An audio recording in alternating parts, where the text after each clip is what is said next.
Good morning. I hope everybody is doing well. Today is June 23rd, and I want to start by thanking God, and then I'm going to set my intentions. My intentions for this video is to discuss how crucial it is to have a good support system that you trust, and the difference between a support system and a safety net, and all that stuff in between. But first, I'm going to start by talking about this new moon. I forgot what I'm not too the astrology thing is very complicated and I'm not too much into that. I just know that on I do my little rituals. I light my candles, take my spiritual baths with all of my herbs, and I set my intentions and I manifest and all kinds of crazy beautiful stuff that I do. And they're very important to me, and a big thing with me getting clean was I on the 27th of February I set my intention on the new moon. That was a new moon. Set my intention to release methamphetamines out of my system, out of my body, out of my mind. And look, I have not went back. I have not. And it was so crazy because on that day I lit my candles. Well, I do my baths and everything, and then I wrote my list of what I wanted to. These headphones get on my nerves. Of everything that I wanted to release. And that was addictions, and you know what I'm saying, addictions, methamphetamines, tobacco, fast food, soda pop. I have quit everything except for tobacco. I still smoke cigarettes, but I am working on that. That trust and believe that is on the top of my list because it bothers me that I've been able to quit so many things, and I still got that. And I don't like the way it makes me smell, anyways. So with that, with the new moons, and it's crazy. On the day that I did that, on the 27th, when I did that, so I lit my candles, and I always put my, my what I want to release. I put it underneath my black candle, and what I want to bring in, I put underneath my white candle, and then I light another. I have other candles, like of course, like blue, purple, and I had other things. I had other papers underneath there, like green for everything, for wealth and material things, and I think blue is spirituality. Oh, I'm gonna have to look at my papers, but anyways, I've been doing this for about seven. I've been around. I've been into it about 7 years. I've been practicing it faithfully for the last three. Um, and when I lit my candles on the 27th of February to release that, I lit the candle and I put it on top of my paper, and look, I look a mess. There, I'm just. It's all right. I'm still cute. But then so I lit the candles and I just let them burn. And the crazy part is, under when I woke up in the morning, very, very by God's good graces, I'm still alive and I did not burn down my whole hotel room, just the whole place, period. But because that was it was not very responsible of me. I should have did it. I should have did it better, and now I do. But when I woke up, all the candles had burnt down, but underneath the black paper, the black candle was completely gone.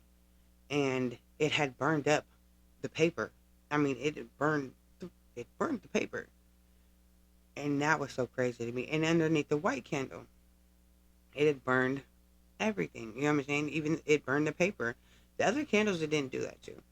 But those two candles, and so, you know what I'm saying? My intentions was to get it out of me, and that's exactly what it did. And then to bring in what I wanted to bring in, which it did that as well. I'm not going to tell you all my stuff. I'm not going to tell you what I be manifesting and stuff, but you know, you can pretty much see it. Um, so yes, it's the new moon on the 25th. So now I got to prepare for that. I got to get everything ready for my bath. I really spend days writing my intentions down and writing what want to manifest and writing what I want to release. I also write a gratitude. I write a list of things I'm grateful for, and I keep that inside my gratitude box. Um, so that's what I'm getting ready for. That's what I'm getting ready for. So it's like and with this, with the planetary alignments, and I'm an Aquarius, so it is my time to shine. I am. This is a big one, and so I am about to. It's something I got to do. I put on my altar. I make sure that I got. You know what I'm saying. I make sure I got some liquor from my ancestors. I make sure I got them. You know what I'm saying. My offerings and everything else like that. And my crystals. I make sure I cleanse everything really good. Cleanse my space. Cleanse myself. I also cleanse my son. Sorry, I'm getting a cold. And I was cleansing my dog. Crazy thing is, my dog passed away just the other day. It was horrible. My poor baby.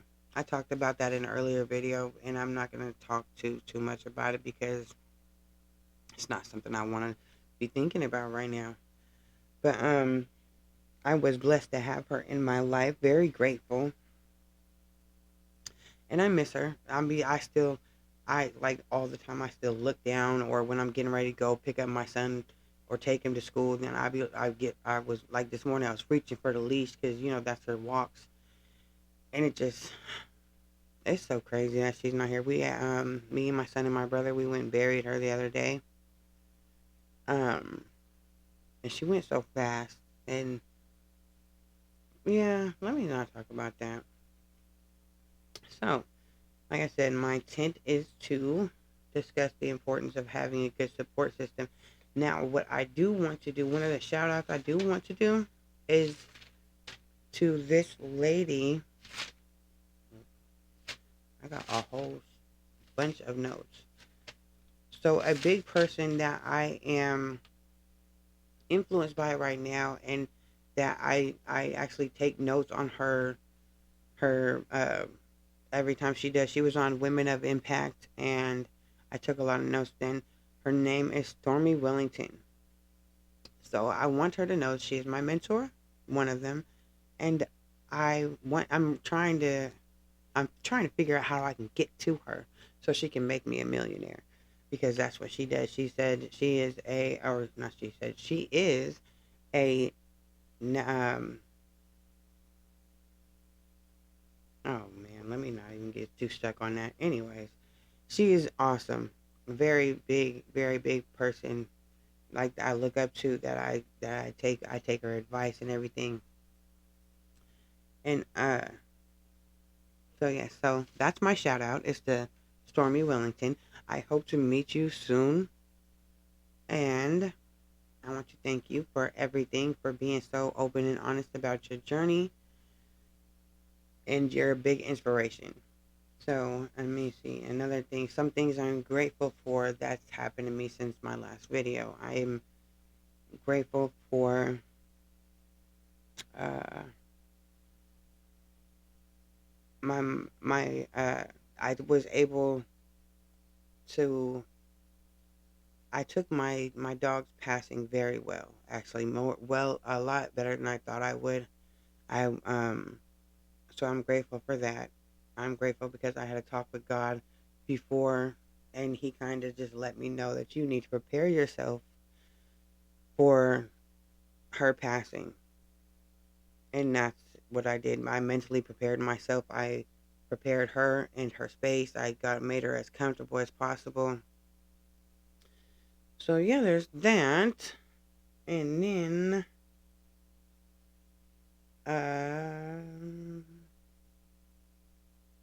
what am I talking about now?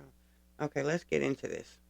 So let me a good support system that you trust. First of all, it has to be someplace, somewhere, some people that you trust.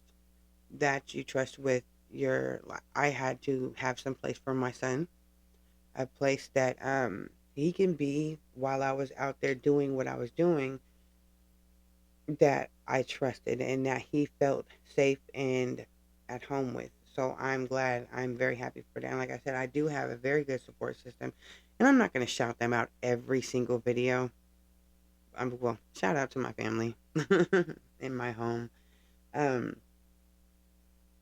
so let me see. Let me see.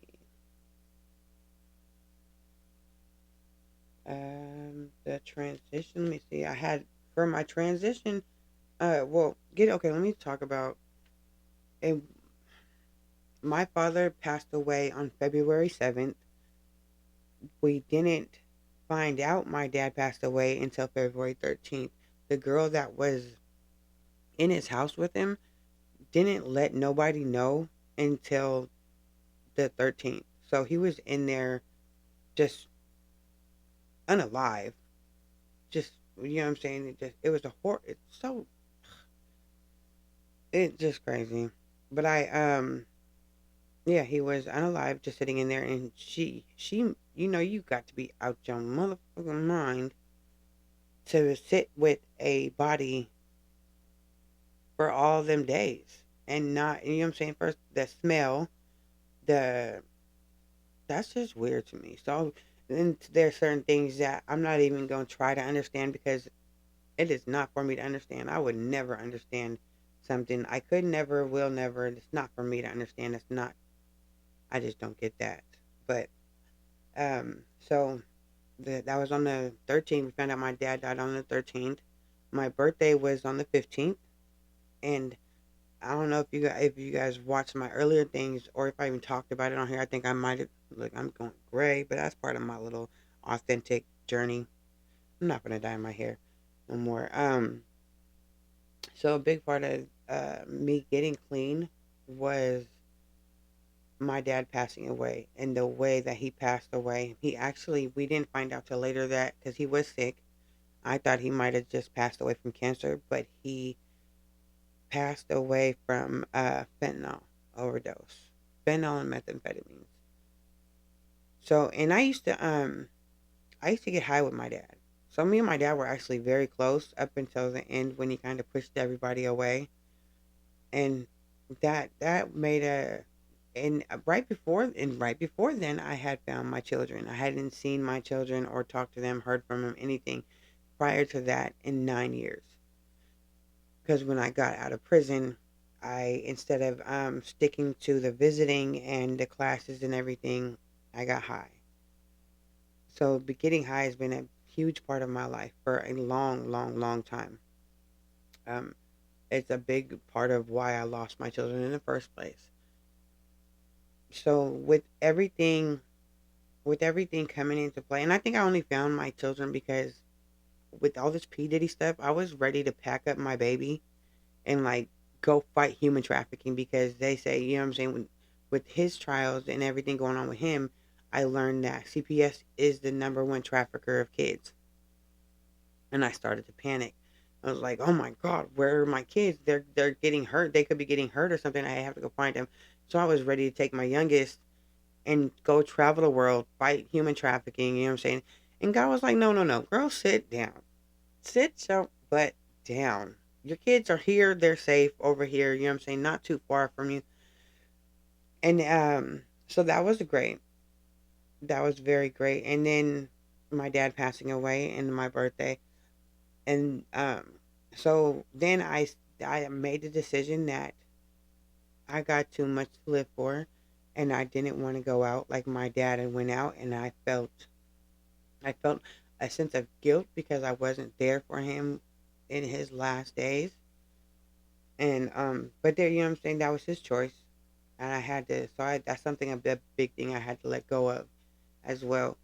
Um, but it had a lot to do with me quitting drugs, and so a couple of days, yeah, I set the intentions. I quit drugs, and when I did that, I wouldn't have been able to do it without my support system. So I had my hotel room, and all the while I still had my room here. But I was always, you know what I'm saying, my son was has his room right next door. But I was every night after I put him to bed, I would leave and I would go to my hotel so I can, you know what I'm saying, get money. And then when money was slowed down, it was kind of like I was only doing it to pay my room and not having, like, cause I didn't do it the responsible way. If you're gonna hold responsibly, you know what I'm saying? Stack your bread and get your shit so you can get the fuck out. Here I go cussing. But anyway, um, yeah, I didn't do that, and but I was grateful that I had my because that I had my room. So when I would leave my son at night, I was only able to do that because I have my family here who was with him, who looked after him, and I would come back in the morning when it's time to get him up for school, wake him up for school, and take him to school, and then I go right back to my room. When I was getting clean, I slept. I slept for about a good like 3 months, no, 2 months, like almost a month. I slept for almost a good month straight. I would get up and handle my business with my son, and then I go back to my room and just go straight to sleep.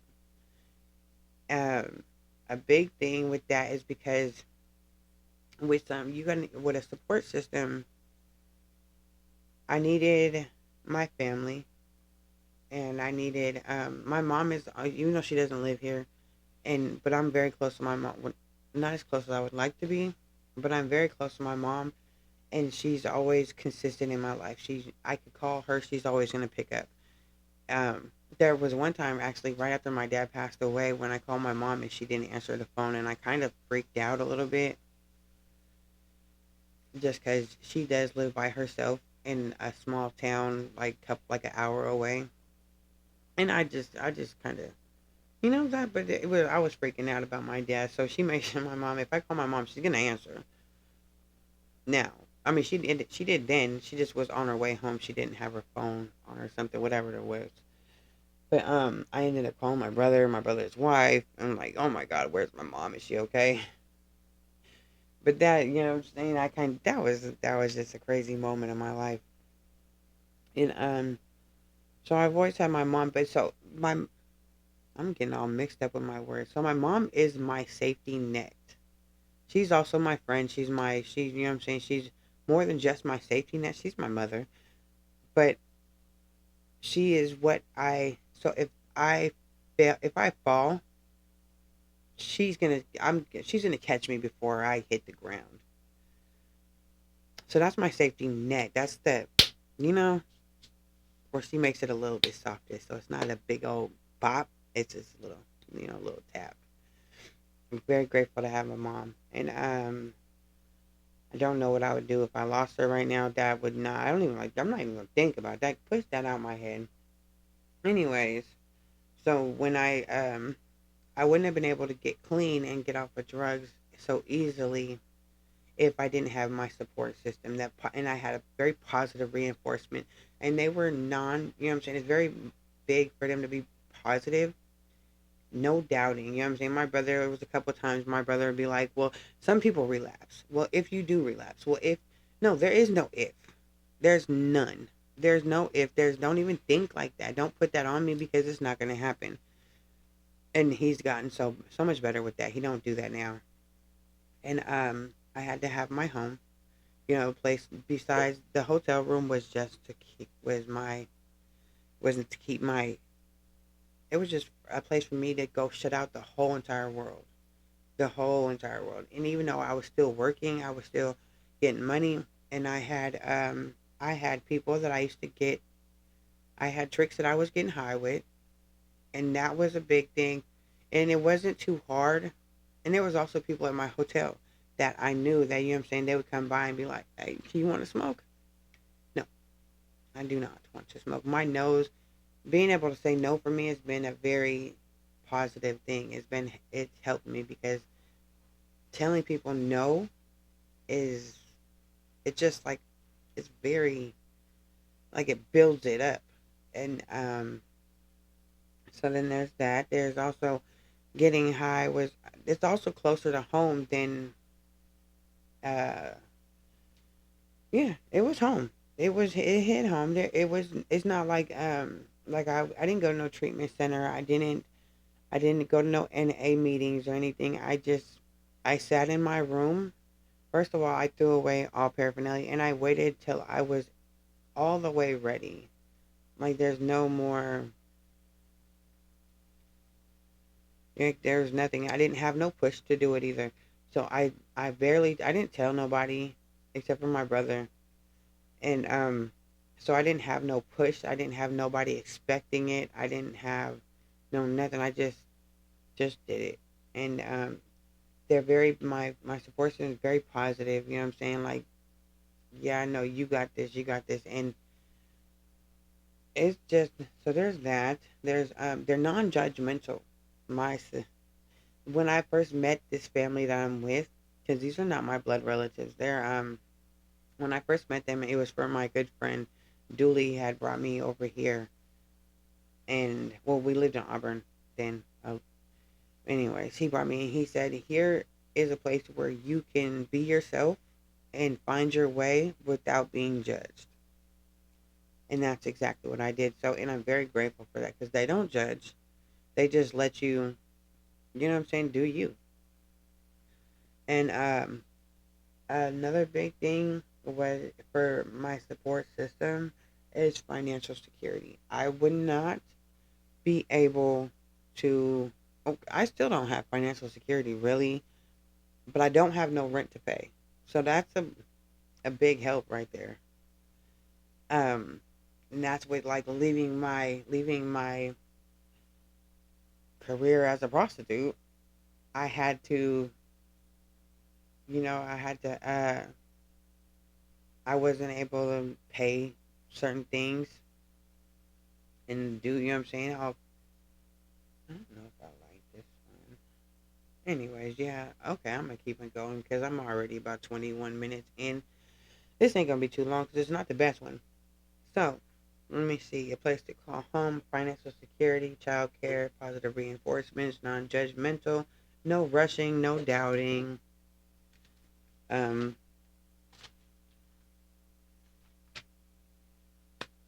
energy vampires. That's a big one. That is the biggest thing is to be able to have a place to go to lock yourself away from energy vampires. I know a few people that just as soon as they come around, it just drains you of all positive energy. It's like they just suck it right the fuck out of you. And you know what I'm saying? And they don't even do nothing with it. They still stay negative after they take all your positive energy.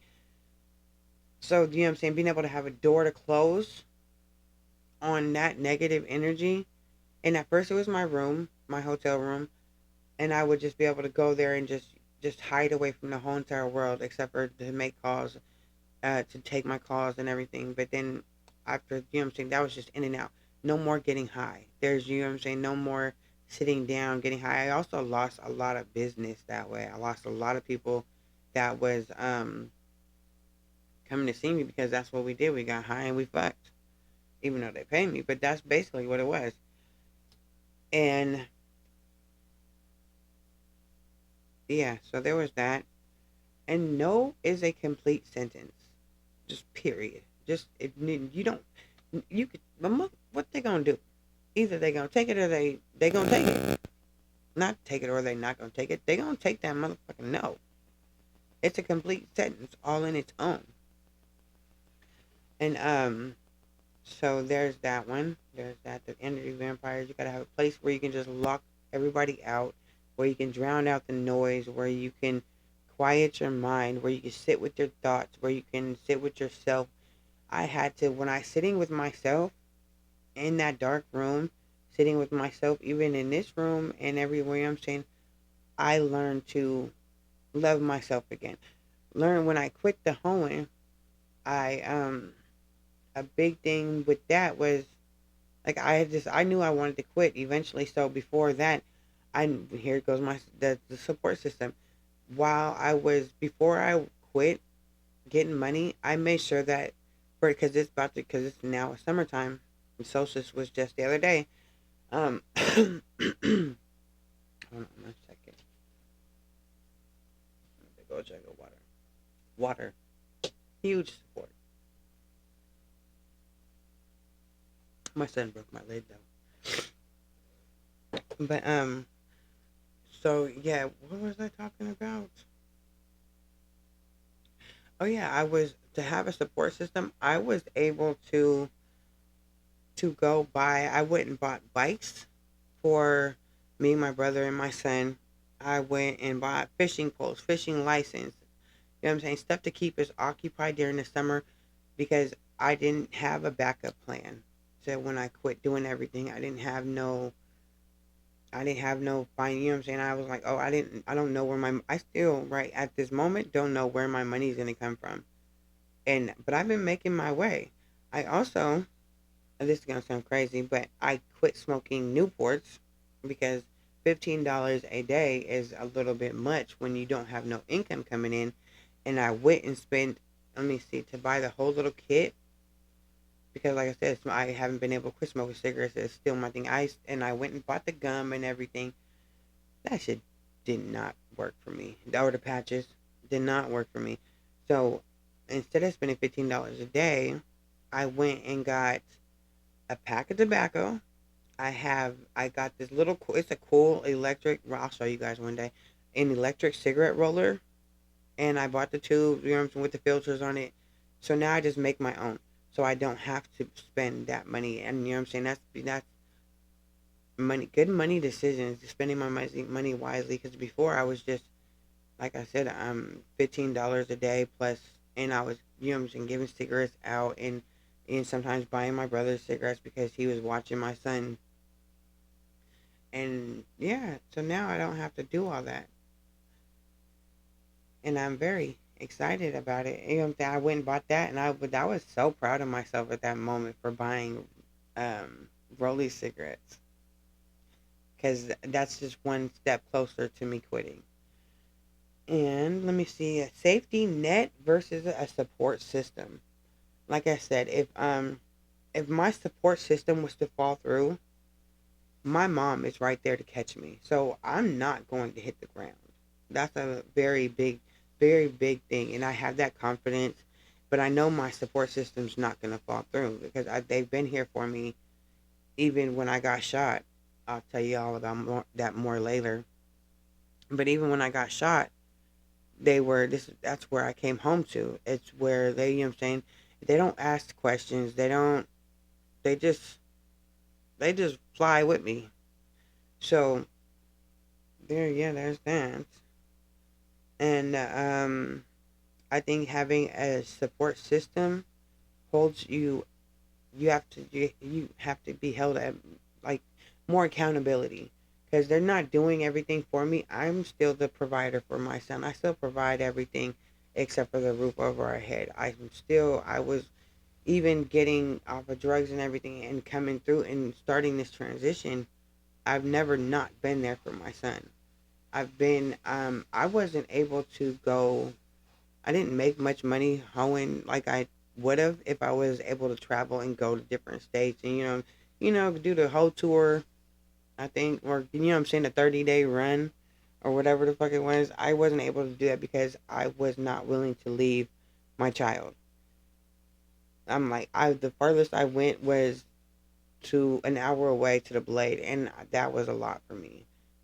And I wouldn't be able to do that if I hadn't have my support system here.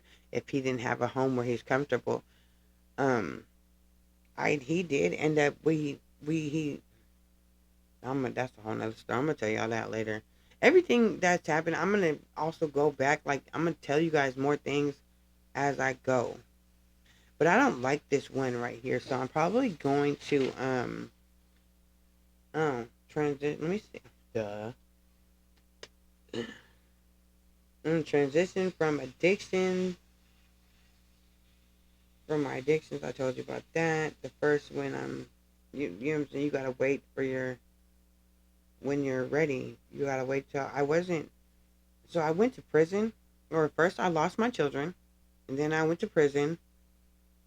And before, when I first started getting high, I was only getting high for about a good 6 months, and then I fell off majorly. I lost my children, went to prison, and I only did a year and a day, and I didn't even do the whole year and a day. So when you do a year and a day, and I had I did about 6 months, in 8 months, 3 months in county, the rest in I went to prison, and then I went straight to camp. I turned down work release because I wanted to finish my GED and finish my parenting classes, and then so I can, when I got out, I would be a couple steps ahead to get my kids. That is not what happened. That's not what happened at all. I ended up getting high again, and I let my kids go. I felt like I wasn't ready, and if I was to take them, if I was to get custody of my kids, then I could have made it worse. The situation that we were in, I could have made it worse, and I know that it's had a big impact on them as young men and as for me. And I didn't want to fuck it up even more. So I got out of prison, got high. Then I caught a gun charge, went back to jail, and I was only in there by God's good graces 3 months, and they gave me time served. And then after I got out of there, I got high instantly again. I'm talking about instantly. Like I only lived a couple blocks from the jail, so I really just walked up there and it was puffing like Puff the Max Dragon. And then so then there was that, and I had quit for maybe 2 months when I was a caregiver. I went to Maryland with this family, with this lady during COVID, and I quit for about 2 months then. But as soon as I got back home, because I was only there to help her transition from her house to her daughter's house. She was 97 years old. The best time I've ever had in my life was with her. She was the most amazing person. I'll tell you all more about that another time too. But and I got to protest at the for George Floyd. I learned so much with that. Oh man, that's a whole nother story. See, I got some stories for your ass. And then let me see. So then I got high again. When I got back, 2 weeks after I got back from Maryland, I got shot.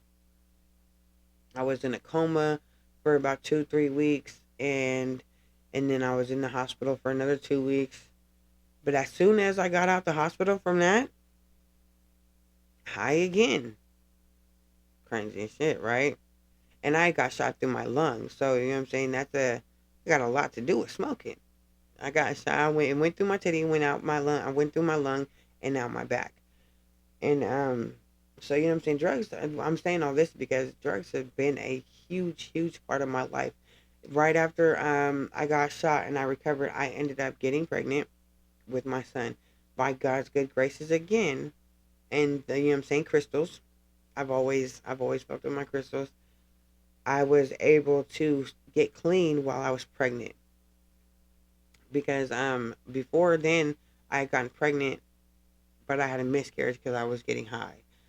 And so then with my son, I was like, nah, there's no way, no way. And after I just lost my life, or almost lost my life, well, I did die, but so, you know what I'm saying, it was almost all over for me.